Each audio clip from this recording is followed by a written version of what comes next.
Corcanis contre Tarz. Alors Tarz qui va nous jouer du coup druide. Faut dire que c'est son anniversaire ou c'est bon? Ah, on l'a déjà dit 14 fois, mais on peut le redire une 15e fois. Joyeux anniversaire Tarz. Le mage et le chasseur, tandis Corcanis va jouer démoniste, guerrier et chasseur. Alors j'imagine Corcanis en fait quand Alors, tu vois Canis, son guerrier. il a une line. Ouais, vu le guerrier, il doit avoir une line-up bien énervée. Ouais, moi il me fait penser à une petite line-up à la Falken Tixuti. Les bonnes line-up qu'on aime bien. Déjà la line-up de l'amour, on attend encore un peu avant de On voir les attend autres encore un decks. petit peu parce que le chasseur en fait normalement c'est pas trop aggro. C'est un peu mythe quoi, Non, c'est bah presque en fait, c'est limite du contrôle. chasseur, t'es à 30 PV, t'es à 25, ça va. Et d'un coup, tu prends Savannah, Et oui. puis l'appel de la nature t'es et mort. t'es mort. Alors en tout cas, Tars qui va commencer directement avec Racine Vivante. Bon, il a des bons anti-créatures. Ouais, il a un bon early. Ouais, Bah, c'est ce qui est important dans le druide, Oui. c'est d'avoir de quoi gérer l'early. Enfin, c'est de pouvoir survivre une fois, jusqu'à ce que tu puisses avoir la mana pour jouer. Alors le dragon féerique, est-ce que tu penses qu'il y a juste un dragon féerique en tour de supplémentaire ou c'est Non, la version un peu bâtarde pirate dragon? Ah, ça doit être la version de. Non, je pense que c'est la version de Shaki, D'accord. Nosdam, etc. Et du coup, Et du coup, les racines qui risquent même de forcer une pièce, pièce pour mettre la rousse. 2-3. Et on arrive à un fait que la Mantars qui en soi aurait pas été forcément ultra forte contre un tempo ou autre, ou qui aurait pu poser un brave sabot de sang et du coup t'en poser complètement, et du coup extrêmement forte contre un jeu aussi agressif. Elle est vraiment forte contre un deck pirate. En Oui. plus, même le rugissement, avec les deux routes, il a moyen d'aller chercher beaucoup de trucs. Donc, normalement, là, il devrait pas avoir de mal à calmer l'agression du départ. En plus, il n'y a pas de. Il n'y a ni le pirate qui donne l'arme, ni il n'y a pas d'arme en fait. Il n'y a pas d'arme en fait, c'est juste zéro Voilà, arme alors que ce sont les cartes les plus importantes. Il a quasiment tout mulligané pour s'y d'en avoir. Bah justement, il a gardé la 2-3 et je sais pas si Bah, si j'étais fan parce qu'il y a quand même. Tu vas quand même chercher la hache, les tourins, et au pire, t'as quand même beaucoup de T2 dans le deck. Oui. La curve elle s'arrête à 5 et le seul 5 c'est Leroy. C'est Leroy. Bah, du coup, Ouais. voilà, on va avoir le rugissement pour utiliser le pouvoir héroïque et du coup, double trade, Bah, enfin double face. il se permet même d'être vraiment agressif. On pose la 3-4, j'imagine. On n'a pas vraiment le choix. On va voir. Ah, Du coup, le mettre. une vraie bonne carte, ça par contre. Enfin, une vraie bonne carte, ça va lui donner une arme. Bah, ça lui donne de quoi jouer maintenant. Ouais, en fait, je pense qu'il va juste poser le crochet. Au prochain tour, il je pense fera matelot et pirate Bah, 3-4. faire crochet, envoyer dans une 1-1 et Ouais. armor up C'est ça, pour pouvoir faire les deux pirates le tour d'après. le prochain tour. Organis, en tout cas, qu'on sent énervé de la souris.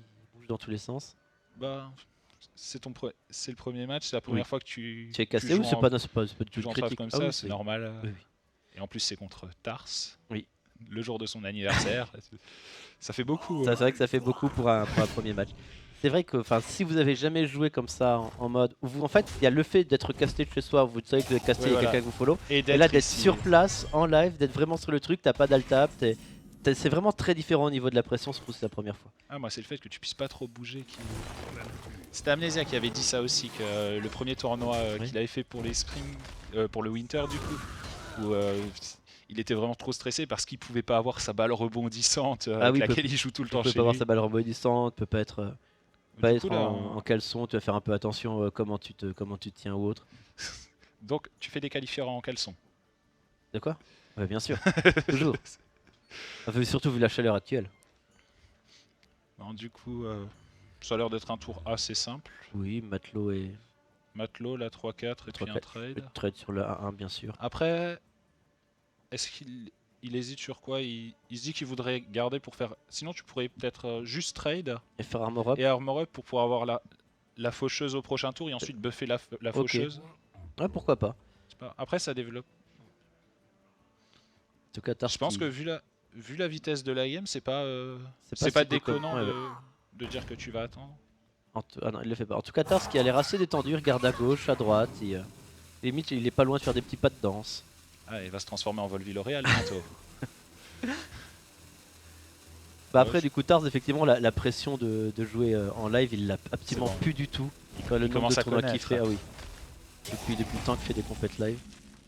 Mais c'est vrai qu'à chaque, avant le premier Millstone, maintenant Premier League, tu sens vraiment qu'il n'y a pas un fossé, mais qu'il y a vraiment entre ceux qui sont qualifiés que c'est la première fois. Ceux qui connaissent. Et ceux qui connaissent, on voit, voilà, le commandant Jiryu que vous avez fait les Melteam, Maverick qui twerk, même au niveau de tout, ceux qui sont encore. Quand tu viens que tu connais pas, c'est vrai que c'est très différent de après quand c'est la 3e ou 4e fois que tu viens et que tu connais, tu sais comment ça se passe. Moi, rien que la première fois, c'était juste la panique, rien que pour savoir si j'allais trouver, si j'allais être à À l'heure. l'heure, l'endroit, machin. Oui. Et puis en plus, maintenant, Torl qui essaye de voler des places. Il essaie de les racheter. Il essaie de les racheter. Il fallait pas le dire, ça. Ah, si on peut, on peut. Bon, est-ce que tu frappes Heroic pour trade Torisan ici, ou tu changes d'arme directement? Je pense pas, parce que tu perds quand même 4 dégâts. Donc, après, il y a aussi est-ce que tu veux trade Torisan? Il y a quand même 20. Tu mets combien si tu Parce que tu as quand même en main, tu as énormément. Imaginons que tu doubles frappe héroïque, tu mets 10, 13, 15. Tu mettrais ton adversaire à 10. Et un truc avec Leroy. Le trade coûte assez cher. Ouais. En tout cas, là, le face et face est assez obvious. Ouais. Maintenant, la question, c'est que va-t-on faire? Ok, double frappe héroïque. Donc il va pas trade le Torisan. Pousser les 10 points de J'aime bien dans la beaucoup. tête. Ouais, j'aime bien le play aussi. Puis il n'y a pas énormément de cartes en main, donc tu dis que peut-être Torisan n'a pas tant d'impact que ça. Mais du coup, Tars qui va avoir. Un tour en. Ah, je pense qu'il a quand même envie de gagner. Ah, je sais pas. En saison de Bah, balayage. non, vu que je pense que tu es obligé de développer un peu de board parce qu'il faut quand même que tu puisses finir. Le problème, c'est que si tu le laisses. Tu lui laisses trop de temps, c'est pas bon non plus.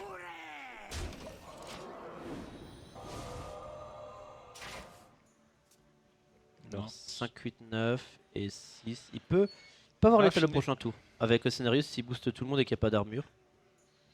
Ça fait il y a 12, 13, 14, 15. Ouais, ça ferait 15. Pour le 15. Et là, ça ferait 15 s'il fait pas. Et vu sa main, je pense qu'il est parti pour pas faire d'armure. Maintenant, il est parti se faire faucheuse Murloc. Je pense que c'est ce qui est correct. Après, il se dit, il a déjà vu un rugissement sauvage, mais il peut se dire sur le deuxième, je meurs. Après, sinon, est-ce qu'il n'y a pas mais le truc, c'est parce que le problème, tu développes ni faucheuse ni Leroy. Après, il y aurait c'est un play si tu trades la 1-1 que tu équipes ton arme en te disant avec l'arme et Leroy, tu auras les 16 au prochain tour. Enfin, les 11 dégâts. Même si l'arme. J'aimais bien le. Après, c'est toujours assez difficile à dire parce que nous, on voit la main, on sait ce qu'il y a. Ah, non. Bah, si trade, il peut encore. Il peut encore survivre. Il peut encore survivre. Mais vu comment il est parti, je pense pas qu'il va jouer autour d'un plus de plus de à tout le monde. C'est la faucheuse qui devrait aller face. Après, non, comme tu as dit, il peut faire le trade en se disant qu'il y a l'étal quand même. Ah, il hésite, il hésite enseignante. Je crois que c'est l'enseignante qui était focus. C'est l'enseignante qui était focus. Ah, il n'y aura pas l'étal dans tous les cas. J'allais dire, du coup, tu vas mettre les petits taunts, mais druide de la griffe est sûrement mieux. Enfin, quoique, si tu mets les taunts ce tour et que tu trades, au prochain tour, tu as druide de la griffe qui va pouvoir charger. Et dans tous les cas, tu auras. Et qu'est-ce qu'il faudrait en face pour qu'il te l'étale? Parce qu'il a 5 dégâts, t'es à 5. Il faudrait qu'il ait une grosse charge et en grosse charge, il n'y a que Leroy. Mais là, il a 10 encore, parce que s'il pose deux taunts. Oui, c'est ça. S'il pose 2 taunts, bah, l'arcanite, faudrait qu'elle aille face. Il faudrait qu'il y ait 2 cartes pour gérer les 2 petits taunts. Il n'y en aura pas. Et en plus, quelque chose pour aller charger.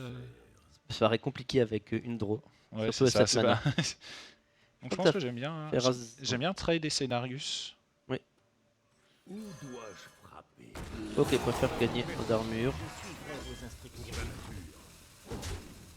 Bah après, j'allais dire, il était pas obligé de faire le trade parce que je pense qu'il se doute de la compo que c'est. Donc après là, il peut, vu sa main, il peut se permettre d'être assez serein, donc de pas risquer de perdre sur une exécution. Frappe mortelle.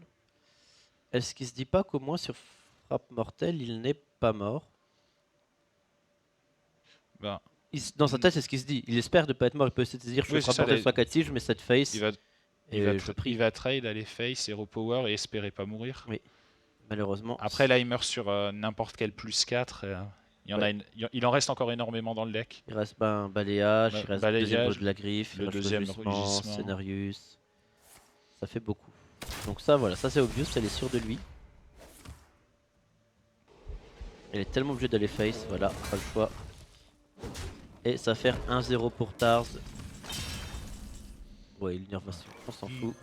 Le +2/+2, faveur du demi-dieu. Et c'est le GG. 1-0 pour Tars qui met le premier point dans ce match. GG Tars. Ah, et le même. Du coup, c'est le même pour vous 5, vous 4, pardon. Ouais. Ah.